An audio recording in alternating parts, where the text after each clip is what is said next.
Selamat datang kembali di channel YouTube Kisah Para Leluhur Nusantara. Pada kesempatan ini kami hendak mengisahkan tentang Alap-alap Laut Kidul karya Hopinghu bagian 16a. Bertubi-tubi datangnya serangan Golok, namun Aji yang segera menghadapi serbuan Golok itu dengan ilmu silat Wanara Sakti, dapat bergerak lincah dan cepat luar biasa, berloncatan mengelak ke sana-sini sehingga Golok itu sama sekali tidak pernah dapat menyentuh tubuhnya. Diam-diam Aji harus mengakui bahwa lawannya ini benar-benar memiliki ilmu golok yang amat dahsyat. Maka dia berhati-hati sekali dan menggunakan kecepatan gerakannya untuk menghindarkan diri sambil mencari kesempatan dan lowongan untuk merobohkan Ki Munding Hideung. Dia belum merasa perlu untuk mempergunakan pusakanya, yaitu Keris Nogowelang. Pertandingan antara Ki Munding Bodas dan Sulastri mencapai puncaknya. Setelah saling serang dengan sengit dan berulang-ulang ruyung bertemu pedang, Sulastri mengubah gerakan pedangnya yang kini berubah menjadi sinar hijau bergulung-gulung dan dari gulungan sinar ini kadang menyambar serangan kilat yang membuat Ki Munding Bodas menjadi terkejut dan beberapa kali hampir saja dia menjadi korban. Mulailah si muka putih itu terdesak dan main mundur. Akan tetapi Sulastri terus mengejar. Ki Munding Bodas agaknya menjadi jerih dan dia terus mundur mendaki tebing. Akan tetapi sambil mundur dia memutar ruyungnya untuk melindungi tubuhnya. Tiba-tiba mulutnya mengeluarkan bunyi bersuit nyaring. Sulastri tidak peduli dan mendesak terus. Suitan itu merupakan isyarat sandi bagi para anak buah gerombolan untuk turun tangan mengeroyok.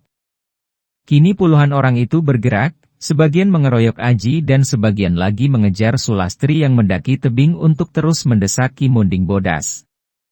Melihat dia terpisah dari Sulastri, Aji cepat berseru. "Lastri, jangan kejar. Kembali ke sini." Teriakannya nyaring karena Aji melihat adanya bahaya yang mengancam gadis itu. Kalau gadis itu terpisah jauh darinya, dia tidak akan dapat melindunginya lagi kalau sampai terancam bahaya. Akan tetapi agaknya Sulastri tidak mau mengacuhkan peringatan Aji dan ia sudah mengejar Ki Munding Bodas sampai puncak tebing. Pada saat itu, melihat para anak buah gerombolan yang jumlahnya puluhan orang mengejarnya, Sulastri lalu mengeluarkan pekik dan memukul dengan tangan kirinya, tangan itu terbuka dan seperti mendorong ke arah tubuh Ki Munding Bodas. "Hait!" Kebetulan Aji mendapat kesempatan melompat ke belakang dan memandang ke arah gadis itu.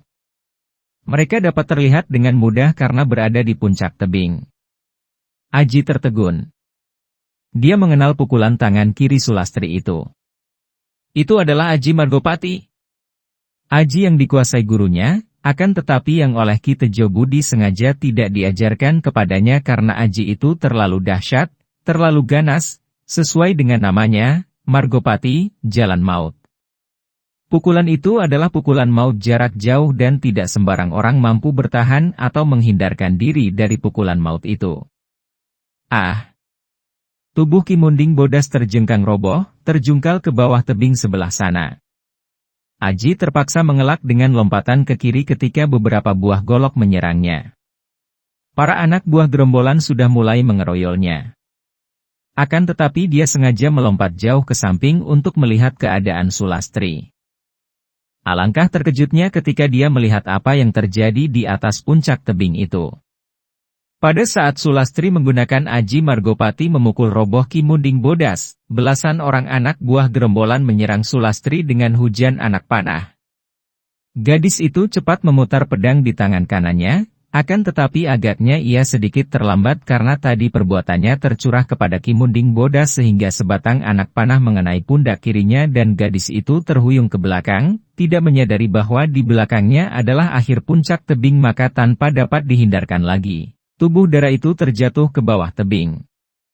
Aji tidak melihat lagi, hanya mendengar lengkingan suara Sulastri yang bergema panjang. Perasaan kaget khawatir, dan sedih membangkitkan amarah dalam hati Aji. Sulastri telah terjatuh ke bawah tebing. Sulastri telah tewas. Pikiran ini membuat dia bergerak seperti seekor burung alap-alap yang mengamuk. Tubuhnya melompat tinggi dan ketika turun, kedua tangannya menyambar ke arah pundak Ki Munding Hideung. Kepala gerombolan ini mencoba untuk menyambut tubuh pemuda yang meluncur ke arahnya itu dengan bacokan goloknya. Akan tetapi, sebelum bertemu dengan tangan Aji, ada hawa yang amat kuat menyambut golok itu sehingga terpental dan terlepas dari pegangan tangan Ki Munding Hidung. Sementara itu kedua tangan Aji dengan jari-jari terbuka sudah menghantam kedua pundaknya. Krek-krek. Tulang kedua pundak itu patah. Saking nyerinya, Ki Munding Hidung berteriak parau dan dia pun jatuh terduduk, goloknya terlepas dan dia mengerang kesakitan dengan kedua lengan tergantung lemas, terkulai lepas karena digerakkan sedikit saja pundaknya terasa nyeri bukan main.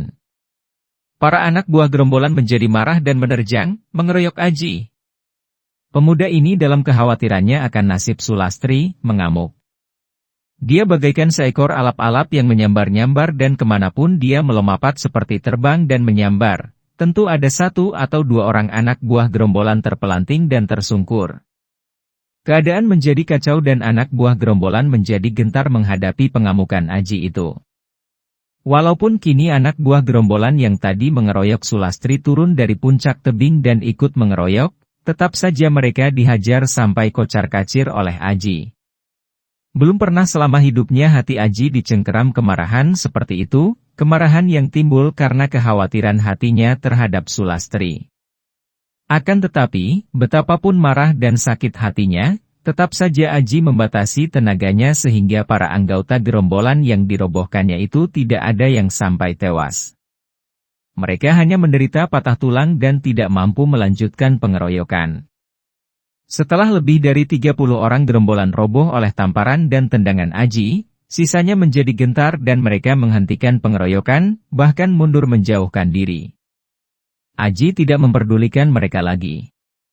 Dia cepat mendaki puncak. Dia menjenguk ke bawah tebing sebelah sana dan matanya terbelalak, wajahnya menjadi pucat. Tebing itu ternyata curam bukan main. Orang yang terjatuh ke bawah tebing tak mungkin dapat lolos dari maut. Tentu tubuhnya remuk-remuk terhempas ke batu-batu gunung, terguling-guling dan akhirnya terhenti di dasar tebing dalam keadaan remuk. Sulastri. Dia mengeluh lirih lalu cepat mencari jalan menuruni tebing. Jalan turun sungguh tidak mudah dan kadang dia harus merayap berpegangan kepada batu-batu gunung yang menonjol dan akar-akar pohon, seperti seekor kera. Tinggi tebing itu tidak kurang dari 300 meter. Di bawah sana, dasarnya tidak tampak karena tertutup daun-daun pohon dan semak-semak belukar. Setelah tiba di bawah, mulailah Aji mencari-cari. Hatinya terasa seperti diremas-remas dan dia merasa ngeri membayangkan akan menemukan tubuh Sulastri dalam keadaan luka-luka parah, berdarah-darah dan remuk, dan tentu saja sudah tewas. Tidak mungkin ada manusia yang memiliki kekuasaan untuk menyelamatkan diri setelah terjatuh dari atas tebing yang sedemikian curamnya. Tentu saja kalau Gusti Allah menghendaki, tidak mustahil sama sekali kalau kekuasaan Gusti Allah menyelamatkan manusia yang terjatuh itu. Kekuasaan Gusti Allah. Aji menyesali diri sendiri. Kenapa dia, dicekam kekhawatiran dan kesedihan tadi, sejenak melupakan hal yang mutlak tak dapat dibantah ini? Kenapa iman dan penyerahannya kepada Gusti Allah tadi goyah sehingga dia menjadi putus asa? Padahal, mendiang gurunya sudah dapat menanamkan keyakinan di dalam hatinya bahwa segala sesuatu yang telah, sedang dan akan terjadi, hanya dapat terjadi kalau semua itu sudah diperkenankan dan dikehendaki oleh Gusti Allah. Semua milik Gusti Allah dan kalau Gusti Allah menghendaki untuk mengambil apa yang menjadi miliknya, siapa yang akan mampu mencegahnya? Seperti segala apa yang berada di seluruh alam maya pada ini, diri Sulastri juga milik Gusti Allah. Karena itu, dia harus pasrah dengan sepenuh penyerahan hatinya kepada kekuasaan Gusti Allah. Duh Gusti, ampunilah hamba. Aji berdoa dalam hatinya, sadar akan kesalahan dan kelengahannya sehingga tadi dia lupa diri. Kekhawatiran dan kedukaan yang mencekam membuat dia sejenak terlupa akan penyerahannya. Setelah batinnya mengucapkan doa itu, hatinya menjadi tenteram dan dia mulai mencari-cari lagi dengan hati yang telah siap untuk menghadapi segala yang akan ditemukannya. Ketika dia menyibak semak belukar dengan sepotong ranting kayu dan melihat tubuh Ki Munding Bodas terkapar di antara semak, telentang dengan pakaian cabik-cabik dan tubuh penuh darah, matanya melotot, dari mulut dan hidungnya keluar darah menghitam. Aji tidak terkejut lagi. Akan tetapi dia mengerutkan alisnya ketika melihat dada yang tidak tertutup baju lagi itu ada tanda telapak tangan menghitam. Itulah Aji pukulan Margopati. Dia sudah mendengar banyak tentang Aji itu dari mendiang Ki Tejo Budi dan kakek itu memang sengaja tidak mengajarkan Aji pukulan yang amat keji kepadanya. Para pecinta dan subscriber YouTube Kisah Para Leluhur Nusantara, agaknya tubuh Ki Munding Bodas terhempas jatuh, terguling-guling dan akhirnya masuk ke dalam semak belukar yang lebat itu, yang kini seolah mengubur jasadnya. Dia melepaskan kuakan pada semak itu yang menutup kembali menyembunyikan mayat itu, dan melanjutkan pencariannya. Akan tetapi, setelah menjelajahi seluruh dasar tebing, memeriksa setiap semak belukar, menjenguk ke jurang-jurang yang berada di bawah tebing, dia tidak dapat menemukan Sulastri. Harapan mulai memenuhi hatinya. Kalau tidak dapat ditemukan jenazahnya, hal itu hanya berarti bahwa gadis itu masih hidup. Akan tetapi, andaikan atas kehendak Gusti Allah Sulastri masih hidup, setidaknya ia tentu terluka dan tidak dapat pergi jauh. Harapan yang timbul ini menggembirakan hatinya dan mulailah dia berteriak memanggil. Lastri. Nimas Sulastri. Karena dia memanggil dengan pengerahan tenaga saktinya, suaranya bergaung di sekeliling lembah. Dia menanti sampai gema suaranya menghilang lalu mengerahkan pendengarannya. Tidak ada jawaban, tidak terdengar gerakan. Nimas Lastri. Di mana engkau? Kembali dia berteriak, bahkan lebih kuat daripada tadi karena dia mengerahkan seluruh tenaganya. Gaung suaranya juga lebih panjang daripada tadi. Akan tetapi tetap tidak terdengar jawaban. Aji terus mencari-cari dan memanggil-manggil, namun sia-sia. Sulastri bagaikan lenyap di telan bumi tanpa meninggalkan bekas. Setelah matahari condong jauh ke barat, Aji terpaksa meninggalkan tempat itu, kini melalui pendakian tebing yang amat sukar, dia kembali ke atas tebing. Puncak tebing sudah sepi. Akan tetapi sarang gerombolan itu sudah tampak dari situ. Dia lalu menuruni tebing dan menuju ke sarang gerombolan yang berada tidak jauh dari danau kecil itu. Dengan tabah dan tenang Aji memasuki perkampungan yang pondok-pondoknya masih baru, terbuat dari kayu dan bambu itu. Begitu dia masuk, tampak beberapa orang gerombolan itu berlarian memasuki sebuah pondok besar. Dari dalam pondok-pondok itu terdengar suara-suara rintihan kesakitan maka tahulah Aji bahwa para anggota gerombolan yang luka-luka berada di perkampungan itu. Melihat para anggota gerombolan yang tadinya berada di luar pondok kini berlarian masuk dan bersembunyi dalam pondok, Aji lalu berseru nyaring. Kalian semua keluarlah dari pondok, atau haruskah aku membakar semua pondok ini lebih dulu untuk memaksa kalian keluar? Teriakan dan ancaman ini berhasil.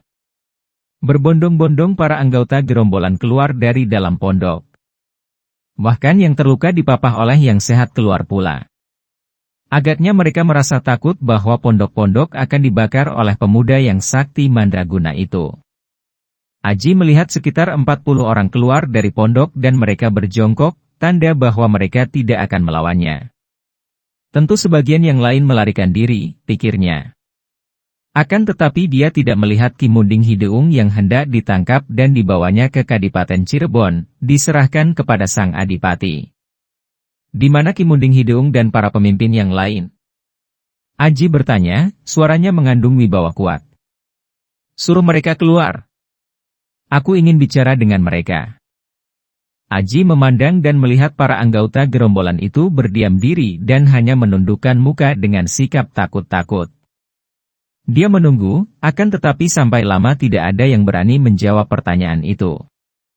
Aji menjadi penasaran. Dia dapat menduga bahwa sikap diam mereka itu sama sekali bukan hendak menentang, melainkan karena ketakutan.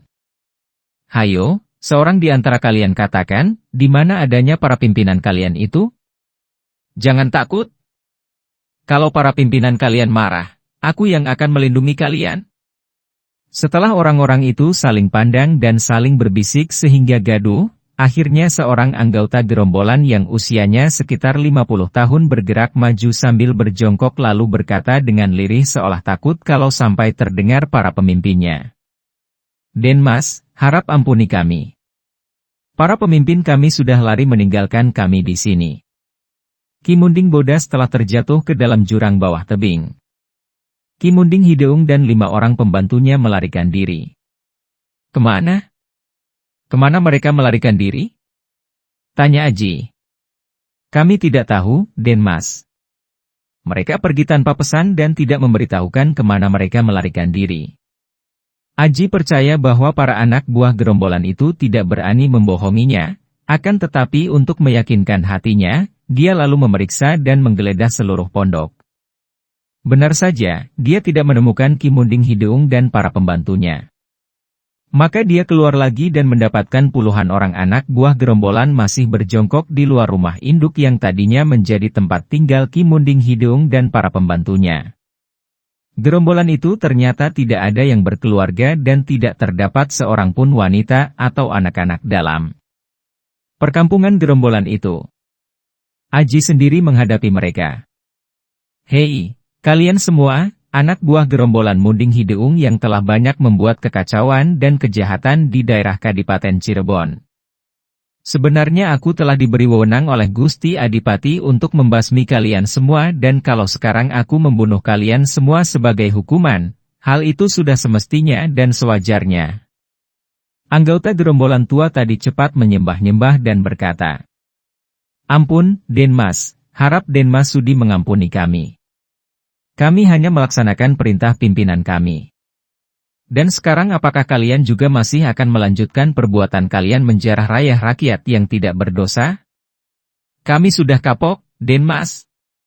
Teriakan ini keluar dari banyak mulut.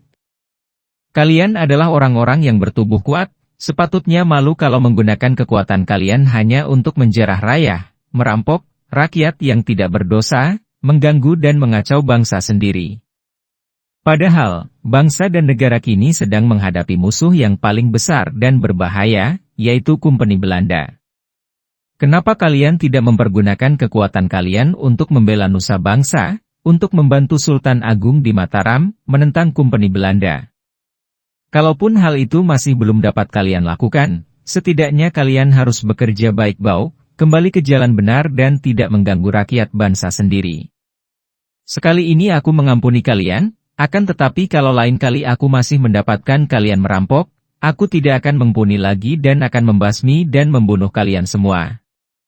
"Terima kasih atas kebijaksanaan Den Mas," kata anggota tua itu dan semua anggota gerombolan itu pun bergumam menghaturkan terima kasih mereka. "Sekarang aku minta bantuan kalian," kata Aji. "Kalian yang tidak terluka, harap mencari jalan menuruni tebing ini dan mencari temanku, gadis yang terjungkal ke bawah tebing tadi sampai dapat kalian temukan. Aku akan menanti di sini dan tinggal di rumah ini." Dia menunjuk rumah bekas tempat tinggal Ki Munding Hideung.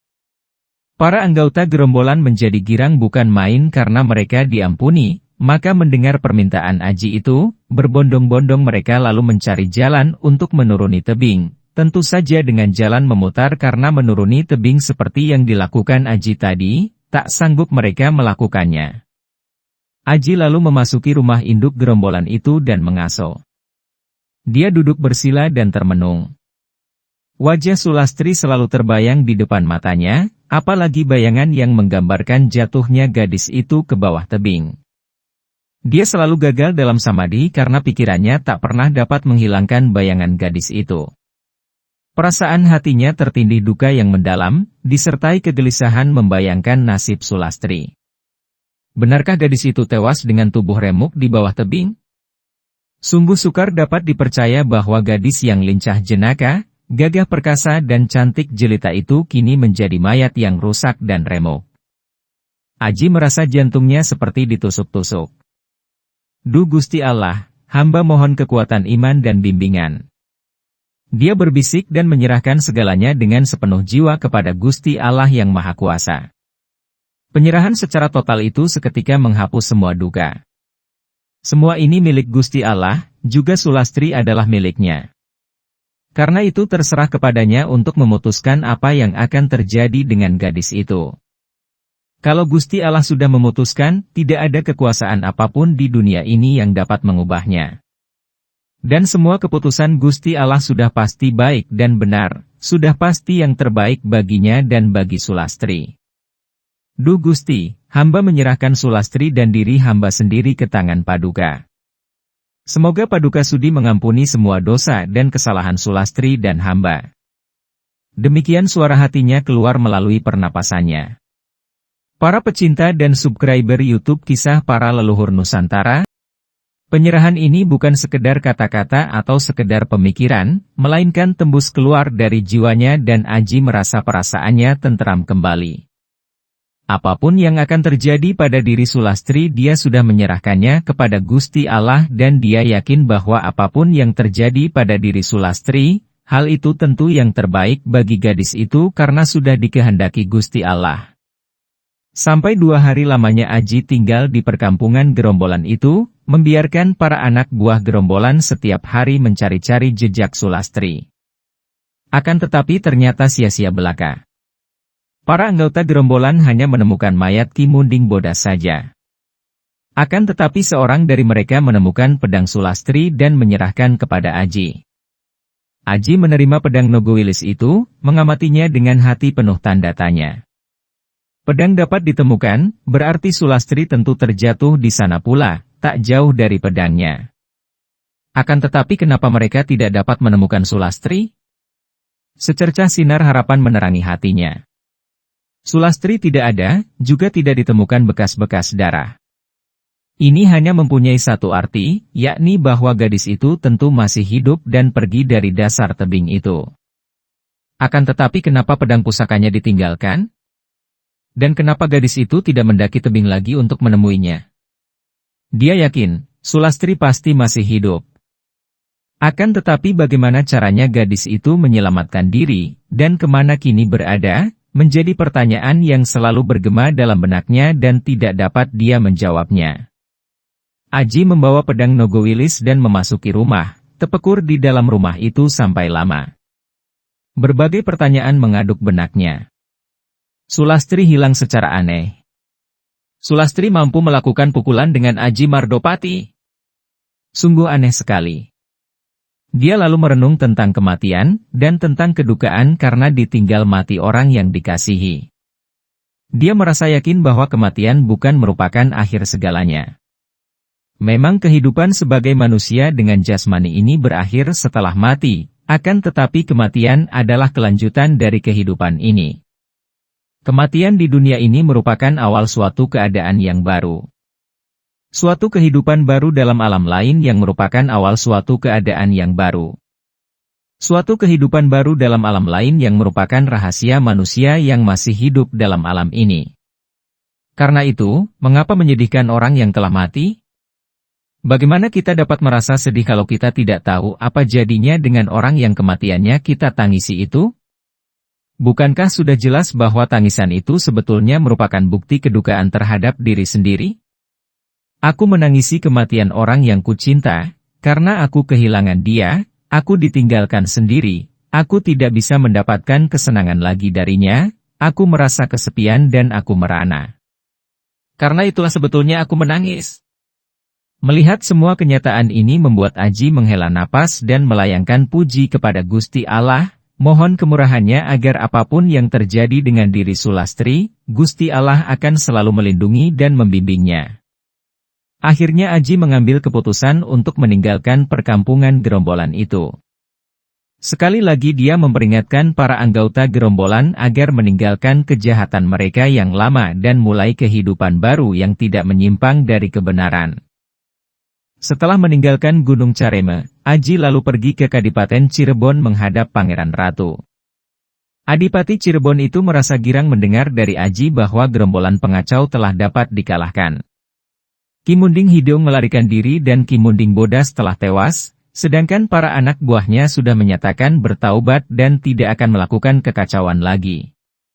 Akan tetapi sang adipati itu juga merasa berduka mendengar bahwa Sulastri terjatuh ke bawah tebing dan lenyap. Ketika sang adipati hendak memberi ganjaran, Aji menolak dengan halus dan dia pun berpamit, meninggalkan kadipaten, menunggang kuda pemberian sang adipati yang kedua kalinya. Biarpun dia sudah menerima musibah yang menimpa Sulastri dengan segala kepasrahan, namun tetap saja dia merasa kesepian dan kehilangan sekali ketika meninggalkan pintu gerbang Kadipaten Cirebon. Dia merasa seolah ada sesuatu yang hilang, yang membuat hidup ini rasanya tidak lengkap lagi.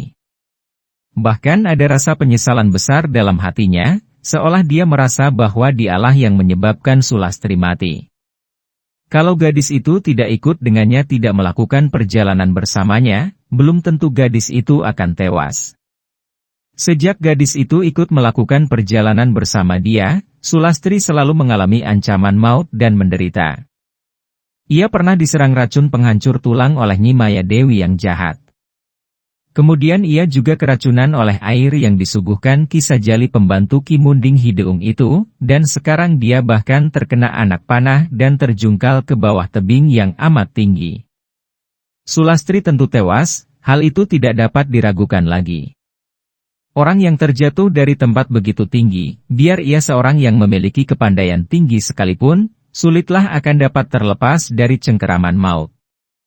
Tentu saja ada kekecualian, yaitu kalau kekuasaan Gusti Allah bekerja, maka tidak ada yang tidak mungkin bagi kekuasaan Gusti Allah untuk melakukan kemujizatan yang menurut ukuran pikiran manusia bagaimana tidak masuk akal dan aneh pun. Sekarang dia harus melanjutkan perjalanannya. Seperti yang telah direncanakan menurut petunjuk Senopati Suroantani, dia harus melanjutkan perjalanannya sampai di Jayakarta atau Batavia, pusat benteng Kompeni Belanda dan siap menanti di sana untuk membantu Mataram apabila pasukan Mataram mulai menyerang benteng Kompeni Belanda di Batavia. Akan tetapi sebelum melanjutkan perjalanan ke sana, dia harus lebih dulu mencari ayah Sulastri untuk mengabarkan tentang diri Sulastri itu. Dia sudah mendengar dari Sulastri bahwa ayahnya bernama Ki Subali, seorang sastrawan, seniman dan dalang yang tinggal di Dermayu. Apapun akibatnya, dia harus menceritakan sejujurnya tentang nasib yang menimpa diri gadis itu. Benarkah Sulastri mati seperti yang dikhawatirkan Aji? Atau apakah yang terjadi dengannya sehingga ia lenyap tak meninggalkan bekas? Memang, kalau diukur dengan logika pikiran manusia, rasanya tidak mungkin kalau seseorang yang terjatuh dari atas tebing yang demikian curamnya, yang ratusan meter tingginya, akan dapat tinggal hidup. Akan tetapi, banyak sekali kenyataan dalam kehidupan manusia membuktikan bahwa kalau Gusti Allah menghendaki seseorang tinggal hidup, biar 1001 macam ancaman maut menyerbunya, dia akan terbebas dari kematian. Sebaliknya kalau Tuhan menghendaki seseorang mati, biarpun ada 1001 perisai tidak akan mampu menghindarkannya dari sengatan maut yang mematikannya. Sudah menjadi kenyataan bahwa Gusti Allah menghendaki Sulastri hidup. Buktinya, ia tidak mati walaupun terjatuh dari atas tebing yang begitu tinggi. Ia jatuh membentur-bentur dinding karang, bahkan kepalanya terbentur keras sehingga ia pingsan sebelum mencapai dasar tebing. Dan anehnya, beberapa meter sebelum terbanting remuk di atas batu di dasar tebing, tiba-tiba luncuran tubuhnya terhenti karena bajunya tersangkut pada akar pohon besar yang mencuat dari dinding tebing seperti sebuah ujung tombak yang ada kaitannya. Tubuhnya tergantung di situ, bajunya terkait dan ia sama sekali tidak bergerak karena dalam keadaan pingsan. Dahinya dekat pelipis kiri berdarah. Hehehe, bocah denok ayu kok menggantung diri di situ. Terdengar suara orang terkekeh. Dia seorang kakek yang usianya tentu sudah hampir 70 tahun, tubuhnya kurus kering dan bongkok, tangan kirinya ceko dan mukanya mengingatkan orang akan tokoh Pendito Durno penasihat kerajaan Ngastino. Akan tetapi biarpun tangan kirinya ceko dan kaki kanannya agak pincang seperti tokoh Gareng dalam cerita wayang, dia dapat bergerak dengan cekatan sekali ketika mendaki tebing. Gerakannya ringan dan sebentar saja dia sudah sampai di tempat di mana Sulastri tergantung pada akar pohon. Perawan kinyis-kinyis, sayang sekali kalau mati di sini, kata pula kakek itu. Kemudian dengan tangan kanannya dia melepaskan baju Sulastri dari kaitan akar pohon dan memondongnya lalu turun lagi seperti seekor monyet. Kalau ada yang melihatnya tentu akan terheran-heran.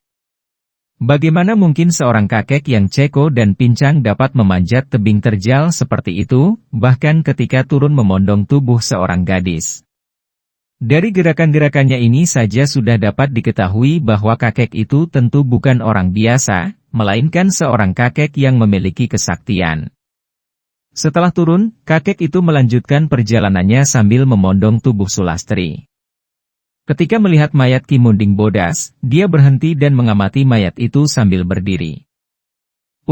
Munding Bodas, engkau tewas terkena pukulan ampuh. Salahmu sendiri. Berapa kali sudah? Kuingatkan agar jangan membuat kekacauan di Cirebon karena Sang Adipati adalah keturunan mendiang Sunan Gunung Jati yang sakti mandraguna. Nah, sekarang engkau tewas dan aku pun tidak dapat menghidupkanmu kembali. Tentu perawan ini ada hubungannya dengan kematianmu.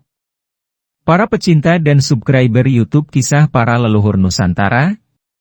Setelah berkata demikian, kakek itu meninggalkan mayat itu dan dengan berlari cepat dia memanggul tubuh Sulastri menuruni lereng Gunung Careme ke arah selatan. Luar biasa cepatnya kakek itu berlari, melompati jurang-jurang seperti seekor kijang saja. Dia sama sekali tidak tampak keberatan memanggul tubuh Sulastri yang masih pingsan. Setelah tiba di kaki gunung, dia memasuki sebuah hutan cemara dan di tengah-tengah hutan itu terdapat sebuah pondok kayu. Dia membuka pintu pondok dan membawa Sulastri memasuki pondok. Direbahkannya tubuh gadis itu ke atas sebuah dipan bambu, lalu diperiksanya keadaan Sulastri. Melihat bahwa gadis itu terluka dahinya dekat pelipis, dia lalu mengomel. Ah, luka ini parah juga. Untung ia memiliki kepala yang keras dan kuat sehingga tidak sampai pecah. Kasihan engkau perawan Denok Ayu, aku akan mengobatimu. Dia lalu keluar dari pondok dan mencari Widoro Upas, lalu dibawanya kembali ke pondok. Dengan jari-jari tangannya dia meremas Widoro Upas itu sampai hancur, lalu mencampurkannya dengan beberapa tetes madu dan mengoleskan campuran itu ke luka di dahi Sulastri. Setelah itu dia duduk di tepi dipan dan mengamati wajah yang cantik jelita itu. Biarpun rambut Sulastri terurau lepas dan pakaiannya cabik-cabik dan awut-awutan, namun kecantikannya bahkan tampak lebih menonjol. Sungguh ayu manis, kinis-kinis merak ati. Kakek itu berkata, matanya bersinar-sinar penuh gairah. Beberapa kali menelan air liurnya dan dia sudah menggerakkan kedua tangannya untuk menggerayangi tubuh muda yang menggairahkan hati dan menimbulkan nafsunya itu. Punten. Terdengar suara orang beruluk salam dari luar pintu. Kedua tangan yang sudah bergerak ke depan itu tertahan dan kakek itu bangkit, bersungut-sungut. Siapa yang datang menggangguku? Agaknya orang yang datang itu mendengar gerutunya. Bapak Guru, saya yang datang. Kiranya engkau, Munding Hideung. Masuklah. Yang datang itu memang Munding Hideung. Dia masuk pondok itu dengan langkah terhuyung dan ketika sudah masuk di ruangan depan, dia segera menjatuhkan diri duduk di atas kursi sambil mengerang kesakitan. Kakek itu keluar dari dalam kamar dan melihat wajah yang hitam itu kini tampak agak pucat dan wajah muridnya yang tinggi besar itu menyeringai kesakitan, dia segera menghampiri. Apa yang telah terjadi denganmu, Munding Hideung? Engkau agaknya terluka, kata kakek itu. Kakek itu adalah Panembahan Kolos Renggi, seorang pertapa di hutan cemara yang berada di kaki Gunung Careme dan dia adalah guru dari Ki Munding Hideung dan Ki Munding Bodas.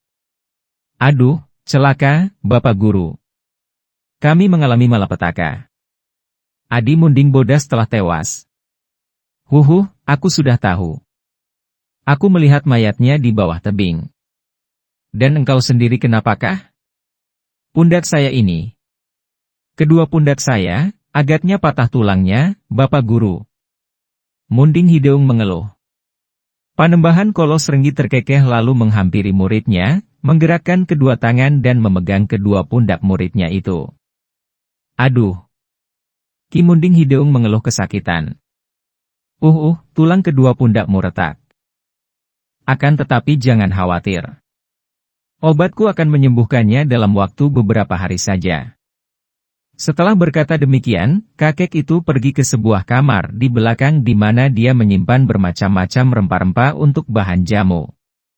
Dia mengambil tangkai cikal tulang, ditumbuk halus dan dicampur dengan daun serigi. Setelah itu tumbukan itu dicampur dengan sedikit garam.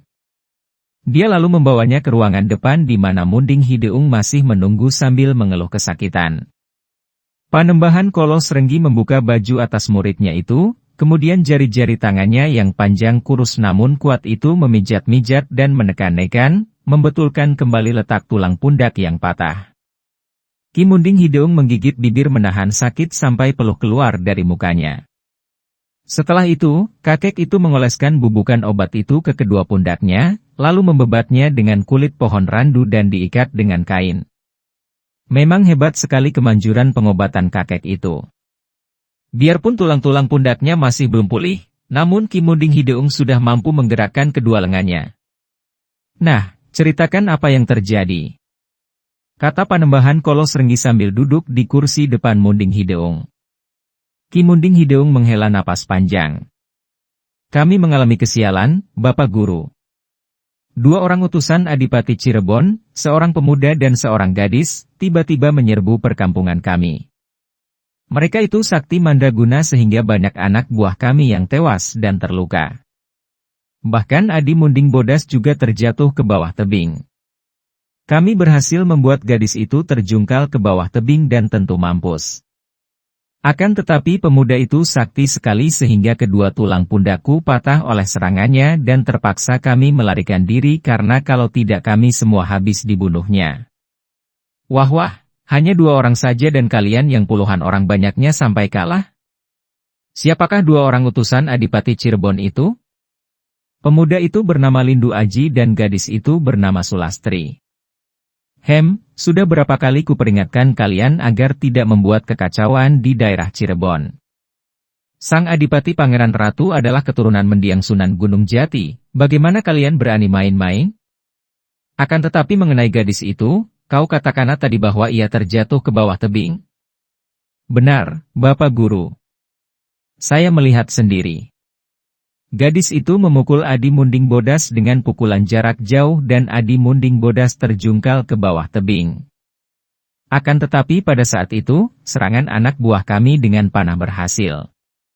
Sebatang anak panah mengenai pundak gadis itu dan ia pun terjungkal jatuh ke bawah tebing pula. Aku belum memeriksa pundak itu. Munding Hideung, dengan siapa engkau datang ke sini? Ada 5 orang pembantu saya ikut lari dan kini mereka menanti di luar pondok, Bapak Guru. Biarkan mereka menunggu di sana dan marilah kau ikut aku dan lihat, siapa yang berada dalam kamarku? Ki Munding Hideung memandang heran, akan tetapi dia bangkit dan mengikuti gurunya menuju ke sebuah kamar. Mereka memasuki kamar itu dan melihat gadis yang rebah telentang di atas dipan itu. Munding Hideung berseru kaget. Itulah ia. Gadis itu. Dan ia belum mati? Kakek itu menggeleng kepalanya. Tubuhnya tersangkut pada akar pohon dan aku menolongnya. Luka di dahinya cukup berat, akan tetapi aku belum melihat luka anak panah di pundaknya. Dia lalu menghampiri Sulastri dan melihat betapa baju di pundak gadis itu pun berdarah. Akan tetapi anak panah itu telah tidak ada, agaknya patah ketika tubuh itu terjatuh dan terbentur-bentur dinding tebing. RRRRTTT. Panembahan Kolos Renggi merobek baju di pundak kiri gadis itu. Kulit pundak yang putih mulus itu tampak. Ada darah berlepotan di situ, akan tetapi anak panahnya sudah tidak ada, tentu telah terlepas ketika gadis itu terbentur-bentur dinding tebing. Luka itu tidak terlalu dalam dan Panembahan Kolos Renggi lalu mengobatinya dengan ramuan Widoro Upas dan madu yang masih tersisa. Bapak Guru, berikan gadis ini kepada saya. Saya akan memperistrinya, selain untuk kesenanganku karena saya belum mempunyai pendamping yang begini cantik dan sakti, juga untuk membalas dendam atas kematian Adi Munding Bodas di tangannya. Hehehe, engkau mau enaknya saja, kata Panembahan Kolos Renggi. Akan tetapi karena aku sekarang sudah terlalu tua dan tidak tertarik lagi kepada yang denok ayu, boleh engkau memiliki dia. Sekedar untuk menghibur hatimu yang berduka karena malapetaka yang menimpa diri dan perkumpulanmu. Terima kasih, Bapak Guru, terima kasih. Kata Munding Hideung dan bagaikan seekor singa kelaparan melihat seekor domba betina muda yang lunak dagingnya, dia segera membuat gerakan ke arah dipan seperti hendak menubruk tubuh Sulastri. Agaknya dorongan gairah nafsunya membuat dia lupa diri, tidak peduli lagi bahwa di situ terdapat gurunya dan dia hendak menyalurkan gairah nafsunya pada saat itu juga. Panembahan Kolos Renggi, yang di waktu mudanya juga seorang hamba nafsu yang tersesar jauh dari jalan benar, hanya terkekeh seolah merasa lucu, bahkan ingin menikmati kejadian lucu dan menyenangkan yang akan terjadi di depan matanya. Pada saat jari-jari kedua tangan Munding Hideung sudah hampir menyentuh dada Sulastri, tiba-tiba tubuh gadis itu berbalik, menelungkup lalu seperti merangkak dan terdengarlah lengkingan yang demikian kuatnya sehingga seluruh pondok seperti terguncang hebat. Gadis itu telah sadar dari pingsannya dan ia melakukan hal ini dengan tiba-tiba sehingga mengejutkan Munding Hideung. Raksasa bermuka hitam ini segera melangkah mundur dengan kaget dan jerih. Para pecinta dan subscriber YouTube Kisah Para Leluhur Nusantara, dia tahu betapa saktinya gadis itu dan pada saat itu, kedua pundaknya masih belum sembuh, baru saja diobati dan tidak mungkin dia akan menandingi gadis itu. Juga Panembahan Kolos Renggi terkejut karena ia dapat merasakan kekuatan dahsyat terkandung dalam lengkingan itu. Pada saat kedua orang itu terkejut dan tertegun, tubuh Sulastri melompat keluar dari kamar itu. Tangkap! Tangkap gadis itu! Teriak Munding Hideung. Teriakan ini ditujukan kepada 5 orang pembantunya yang berada di depan pintu. Dan dia sendiri, bahkan didahului Panembahan Kolos Renggi, melakukan pengejaran keluar pondok itu. 5 orang pembantu Munding Hideung yang berada di luar pondok, mendengar dan mengenal suara teriakan pemimpin mereka. Mereka serentak bangkit menghadang di luar pintu dan mencabut golok masing-masing dan ketika Sulastri melompat keluar, ia segera disambut serangan 5 orang itu. Gadis itu memandang heran seperti orang yang kaget dan tidak mengerti, akan tetapi nalurinya memperingatkan bahwa ia terancam bahaya, maka ia pun bergerak cepat mengelak sambil membalas dengan tamparan dan tendangan. Akan tetapi 5 orang itu adalah para pembantu Munding Hideung, rata-rata memiliki kepandaian silat yang lumayan sehingga mereka dapat menghindarkan diri dari serangan Sulastri dan mengepung ketat. Ki Munding Hideung dan Panembahan Kolos Renggi juga sudah muncul. Munding Hideung tidak dapat ikut mengeroyok karena tulang pundaknya belum sembuh, akan tetapi Panembahan Kolos Renggi sudah menggerakkan sebuah tongkat berbentuk ular yang panjangnya sama dengan tubuhnya. Gerakan tongkat ular ini cepat sekali dan mengandung tenaga sakti. Sulastri melawan mati-matian. Ia tidak bersenjata dan kepalanya masih terasa pening karena luka di dahi dan pundaknya. Bahkan luka di pundak kiri membuat gerakannya menjadi kaku dan lambat. Dan pada saat itu gadis itu bergerak menurutkan naluri saja karena ia tidak mampu mempergunakan akal pikirannya. Semua tampak tak berarti dan tidak dimengerti, membuatnya bingung. Hanya nalurinya mengatakan bahwa ia berhadapan dengan musuh-musuh yang berbahaya dan yang hendak mencelakainya, maka ia melawan mati-matian. Bagaimanapun juga, karena ternyata Panembahan Kolos Renggi itu sakti dan gerakan tongkat ularnya amat berbahaya, sedangkan 5 orang pembantu itu pun cukup tangguh, maka Sulastri terdesak hebat dan sudah 2 kali pinggang dan pahanya terkena gebukan tongkat kakek itu. Untung baginya bahwa berkali-kali Ki Munding Hideung berteriak kepada para pembantu dan gurunya agar jangan membunuh gadis itu, melainkan menangkapnya. Tentu saja Sulastri yang masih pening dan lemas itu, juga seluruh tubuhnya terasa nyeri karena tadi terbentur-bentur dinding karang, menjadi sibuk sekali dikeroyok 6 orang itu. Pada saat itu tampak berkelebat bayangan orang dan muncullah seorang laki-laki muda. Usianya masih muda sekali, paling banyak 22 tahun. Pakaiannya sederhana namun bersih dan rapi.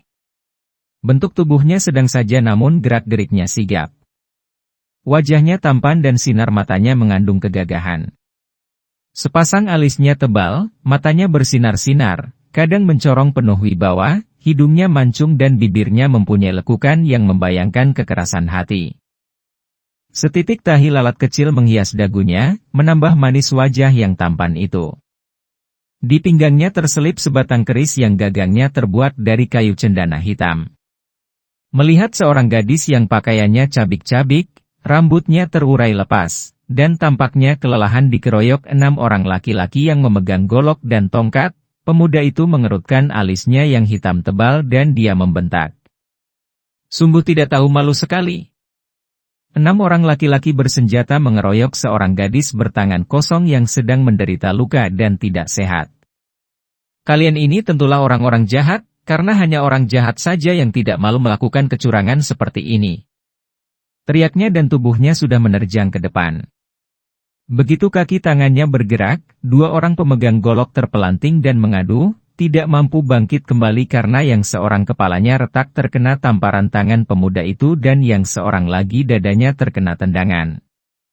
Keduanya roboh dan setelah mengadu-adu lalu tewas. Pemuda itu melihat bahwa yang paling berbahaya adalah kakek bungkuk yang memegang tongkat ular panjang. Maka dia pun cepat mencabut kerisnya dan menerjang Panembahan Kolos Renggi. Trak terang. Bunga api berpijar ketika tongkat bertemu keris dan alangkah kaget rasa hati kakek itu ketika melihat betapa tongkat ularnya telah terpotong ujungnya. Dia memutar tongkatnya, namun pemuda itu dengan tangkas telah menyerangnya mendesaknya dengan hebat.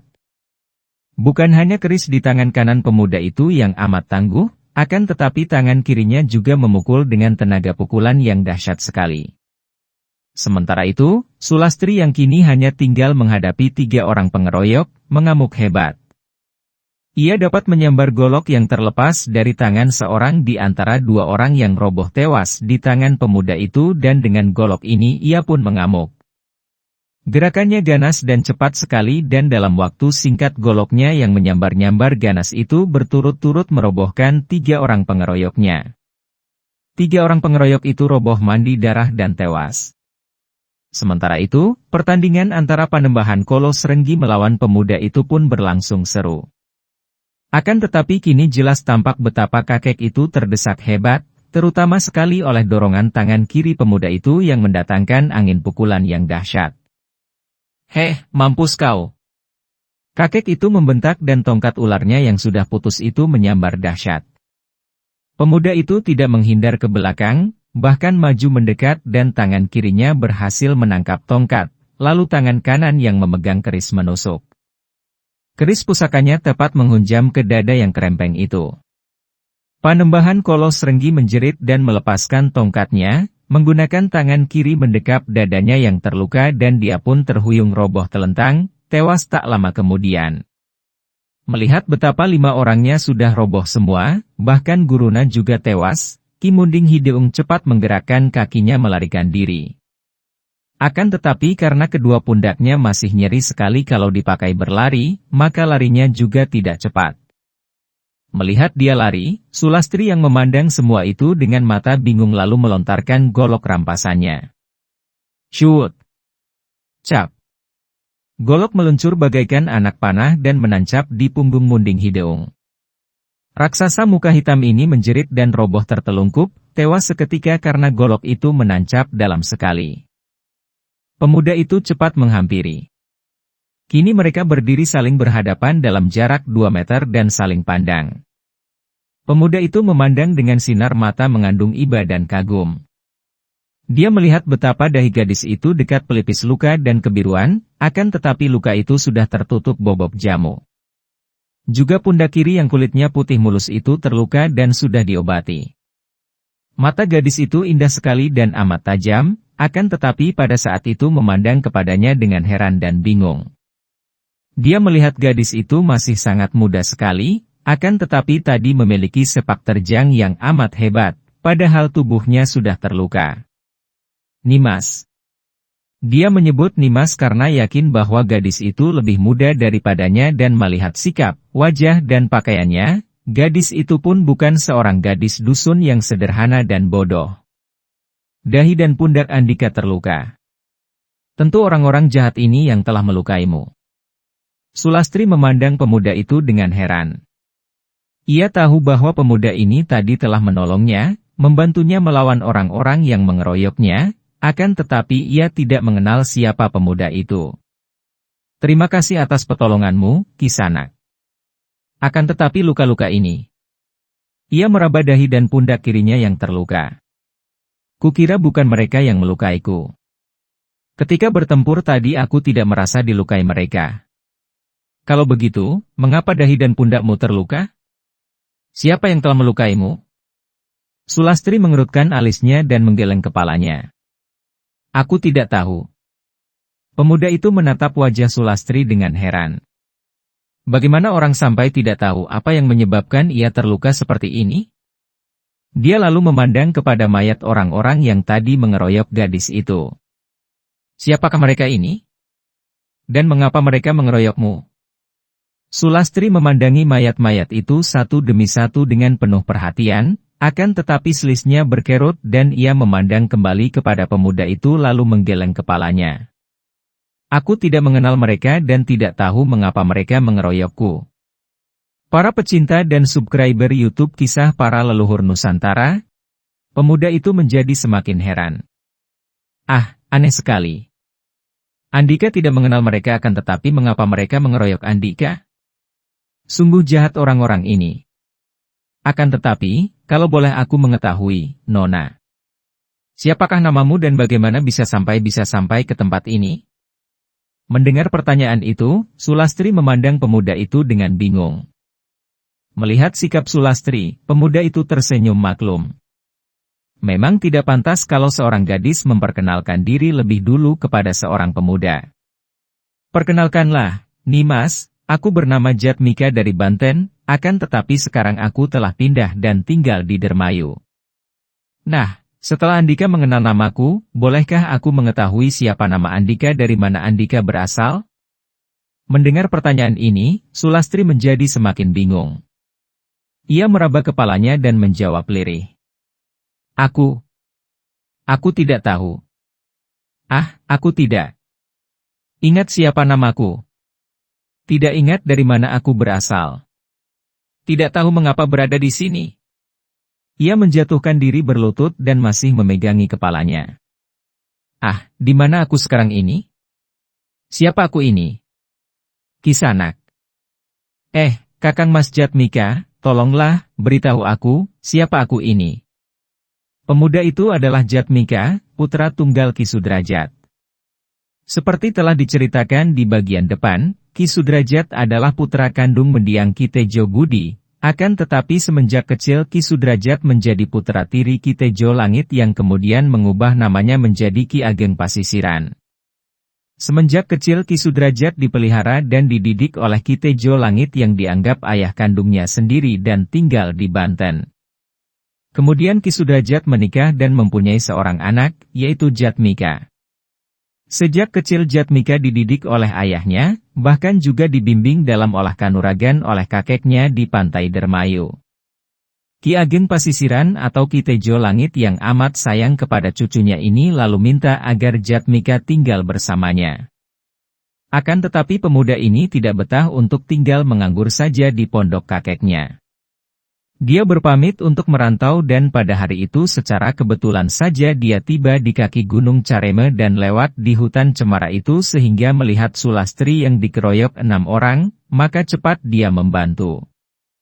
Kini melihat keadaan gadis yang lupa akan namanya sendiri itu, yang berlutut dan memegangi kepalanya, wajahnya tampak sedih sekali dan minta tolong kepadanya untuk memberitahu siapa ia. Jatmika segera dapat menduga apa yang telah terjadi dan menimpa gadis itu. Mungkin luka di dekat pelipis itu, pikirnya. Gadis itu tentu telah menerima pukulan keras di dahinya sehingga isi kepalanya mengalami guncangan hebat dan agaknya hal itu membuatnya melupakan segala hal. Dia merasa iba sekali dan kecerdikannya membuat Jatmika cepat mengambil keputusan ketika dia menjawab dengan suara lembut menghibur. Ah, sekarang aku ingat, Nimas. Namamu adalah Listiani dan biasa engkau dipanggil Eulis. Dan aku tahu bahwa engkau datang dari daerah Cirebon walaupun aku tidak tahu tepatnya di mana karena aku belum pernah berkunjung ke rumahmu. Listiani. Eulis. Sulastri berkata perlahan seolah hendak menghafalkan nama itu. Kenapa aku dapat melupakan nama sendiri? Ah, engkau tentu benar, Kakang Mas Jatmika. Engkau telah menyelamatkan aku. Engkau baik sekali kepadaku, tentu engkau tidak berbohong. Namaku Listiani, biasa disebut Eulis. Ya. Namaku bagus. Akan tetapi siapa orang tuaku? Apa yang telah terjadi denganku selama ini? Aku telah lupa sama sekali. Jatmika tidak menjadi bingung. Dia tersenyum. Mana aku tahu, Nimas Eulis? Kita baru saja berkenalan dan aku hanya mengetahui namamu saja. Engkau belum pernah menceritakan padaku tentang orang tuamu dan segala hal mengenai dirimu. Engkau agaknya mengalami pukulan yang cukup parah. Aku mengerti sedikit tentang pengobatan. Mari, biarkan aku memeriksa luka-lukamu, Nimas. Akan tetapi jangan di sini. Tempat ini menyeramkan dengan mayat-mayat ini. Kita mencari tempat lain yang lebih bersih dan nyaman. Akan tetapi tunggu dulu, aku harus membereskan mayat-mayat ini. Melihat pemuda itu menyeret mayat-mayat yang berserakan itu ke dalam pondok, Sulastri atau agar memudahkan mulai sekarang kita sebut saja nama panggilannya, yaitu Eulis, memandang dengan heran. Biarpun benturan pada kepalanya membuat ia lupa akan segala hal yang lalu, namun pikirannya masih bekerja dengan baik, dan kecerdikannya tidak berkurang. Kakang Mas Jatmika, apa yang hendak kau lakukan dengan mayat-mayat itu? Tanyanya. Pada saat itu Jatmika sudah menyeret mayat Munding Hideung yang letaknya paling jauh dari pondok lalu memasukkannya ke dalam pondok, kemudian dia memasuki pondok, menemukan seguci minayak dan dituangkan minyak itu di atas mayat-mayat itu, lalu dia mengumpulkan kayu-kayu dan daun-daun kering, ditimbunkannya semua itu pada mayat-mayat, barulah ditutupkannya pintu pondok. Aku akan membakar pondok ini, Nimas. Kasihan mayat-mayat itu kalau tidak ada yang mengurusnya, maka biarlah mereka itu terbakar bersama pondok ini agar sempurna. Sulastri mengangguk-angguk. Pemuda yang bijaksana, pikirnya. Sakti mandraguna dan bijaksana, inilah kesan hatinya terhadap Jatmika, di samping ia harus mengakui bahwa pemuda itu tampan, lembut dan menarik hati. Ia hanya memandang ketika Jatmika mengerjakan semua persiapan itu. Setelah pemuda itu membakar pondok, dia lalu berkata kepada Eulis. Marilah kita meninggalkan tempat ini, mencari tempat yang lebih bersih untuk bercakap-cakap. Bercakap-cakap? Sulastri bertanya karena ia sendiri bingung, sama sekali tidak ingat akan apa yang telah dilakukan, dan tidak tahu apa yang sedang dan akan dilakukan. Ia sama sekali lupa akan segala hal mengenai dirinya. Ya, bercakap-cakap. Maksudku, aku harus memeriksa luka-lukamu dan mencoba untuk mengobatinya. Marilah, Nimas, kata Jatmika dengan lembut. Eulis mengangguk dan mengikuti pemuda itu meninggalkan tempat itu. Tak lama kemudian tibalah mereka di tepi sebuah sungai kecil. Sungai itu tidak banyak airnya, akan tetapi air yang mengalir di antara batu-batu itu jernih sekali. Sawah ladang membentang luas dan dari jauh tampak beberapa orang petani mencangkul di sawah. Nah, mari kita duduk di sini dan aku akan memeriksa luka-lukamu, Nimas, kata Jatmika. Eulis mengangguk lalu duduk di atas sebuah batu yang rata. Jatmika menghampiri. Maafkan aku, Nimas, katanya sopan sebelum dia memeriksa luka di dahi dekat pelipis itu. Luka itu memang tidak terlalu besar, akan tetapi cukup dalam dan melihat warna biru kehitaman di sekeliling luka, mudah diduga bahwa dahi itu terkena pukulan benda yang keras dan kuat sekali sehingga menggetarkan otaknya. Bagaimana rasanya luka di dahi ini, Nimas Eulis? Rasanya agak pusing dan panas, kata Eulis. Panas, ya. Jatmika mengerutkan alisnya. Tunggu, aku hendak mencari daun bayam dan madu. Dan luka di pundak ini. Maafkan kelancanganku, Nimas, kata Jatmika dan tidak jadi menyentuh luka itu yang berada di pundak agak ke bawah sehingga mendekati kaki bukit dada gadis itu. Agaknya luka ini karena tertusuk benda tajam. Ingatkah engkau apa yang melukai pundakmu ini? Eulis menggeleng kepala. Aku tidak tahu, tidak ingat lagi. Luka terkena tusukan benda dari logam ada bahayanya terkena racun dan membusuk. Tunggulah sebentar, Nimas. Persediaan obat yang berada dalam bungkusan pakaianku tidak cukup. Aku harus mencari ke dusun di depan. Atau sebaliknya engkau ikut saja. Aku khawatir kalau engkau kutinggalkan sendiri di sini, ada orang-orang jahat yang muncul lagi. Aku tidak takut, kata Eulis. Ternyata watak Sulastri yang keras dan pemberani itu masih belum berubah. Aku percaya, Nimas. Akan tetapi engkau sedang menderita luka. Marilah. Suara lembut yang membujuk dari Jatmika itu membuat Eulis menurut dan pergilah mereka ke dusun yang sudah tampak dari situ. Jatmika mencari ramuan asam kawak, asam lama, garam, daun jarong dan madu. Ramuan ini untuk dikompreskan pada luka di pundak, sedangkan untuk mengobati luka di dahi, dia menumbuk daun bayam duri, lalu dicampur madu dan ditempelkan pada luka itu. Selain itu, Jatmika juga menggodok temulawak dan gadung untuk diminumkan kepada gadis itu. Sikap Jatmika yang berwibawa dan lembut, juga karena dia membawa bekal uang yang cukup untuk semua biaya itu, membuat Ki Lurah di dusun itu menerima mereka dengan hormat dan senang. Selama 3 hari mereka berdua tinggal di rumah Ki Lurah. Obat itu ternyata manjur sekali. Dalam waktu 3 hari saja luka-luka itu telah sembuh dan Eulis tidak merasa nyeri lagi. Hanya ingatannya yang belum kembali. Ia sama sekali lupa akan masa lalunya. Ia seolah hidup baru dan kehidupannya mulai dari pertemuannya dengan Jatmika. Ia hanya ingat bahwa ia dikeroyok 6 orang lalu ditolong Jatmika, sejak saat itu sampai sekarang. Itulah saja yang dapat diingatnya. Para pecinta dan subscriber YouTube Kisah Para Leluhur Nusantara, kiranya cukup sekian dulu, silahkan ikuti kisah alap-alap Laut Kidul bagian selanjutnya di waktu dan jam yang sama, dengan cara klik subscribe dan juga loncengnya, agar Anda selalu mendapatkan notifikasi jika channel YouTube ini mengupload video berita terbaru.